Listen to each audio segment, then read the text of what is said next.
Hello mga kangani! Eto na naman, another day, another ulam na naman tayo. Kayo ba ay hirap na ding mag-isip ng mga pang-ulam sa araw-araw? Lalo na kung medyo may kasama ka sa bahay na medyo pihikan sa ulam. Eto nga ni at iibahin ko naman ang ating ulam pero dadaan pa din tayo sa mantika. Magluluto nga ni ako ng ukoy for today's video. Ang uukuyin ko nga ni ay ang tinatawag na dulong dahil hindi ako kumakain ng maliliit na hipon. Ay hinanda ko na nga ni ang aking mga gagamitin din sa paglulutuin kong ukoy.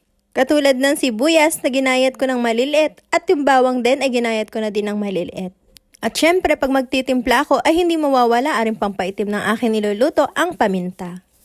Aba ay hindi mabubuo ang aking ukoy kung hindi ko yan lalagyan ng harina. Kaya naman nilagyan ko na din yung harina at ng liquid seasoning para pandagdag lasa na din.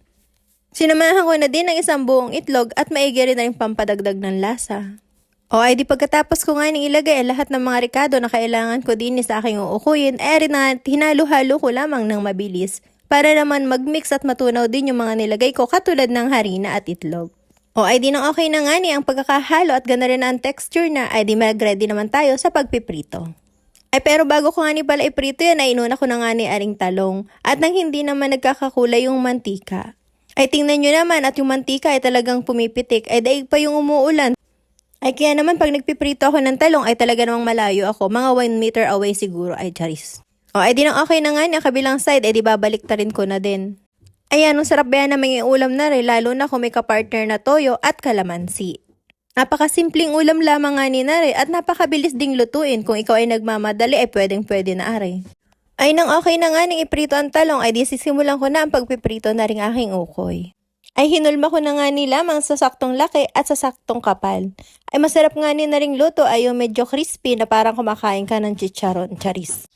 Ay ang masarap nga ni naman na ring sausawan ng ukoy ay ang suka. Ay tingnan nyo naman at talagang pinagsiksikan ko na din ng iprito yung lahat.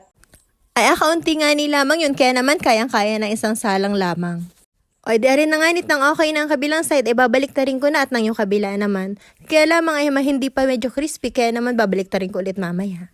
Ay madalang din nga ni ako magluto ng ganari at talagang minsan sa palengke ay wala ka ding mabibili. O ay nagkaroon na ba kayo ng idea kung ano yung ulam nyo for today? Mga kangani, huwag nyo kalimutan na mag-follow sa aking page kung hindi pa kayo naka-follow. Pakiclick naman ang follow button, paki-like and share na din ang aking video para mas marami namang makarating dito. Sa gusto magpa-shoutout, comment lang kayo sa comment section at isa-shoutout natin sa next video. O ari na nga, naka-ready na ang aming tanghalian. Tara, kain tayo guys. Ayan, meron pa nga niya ako ready na pipino na may suka.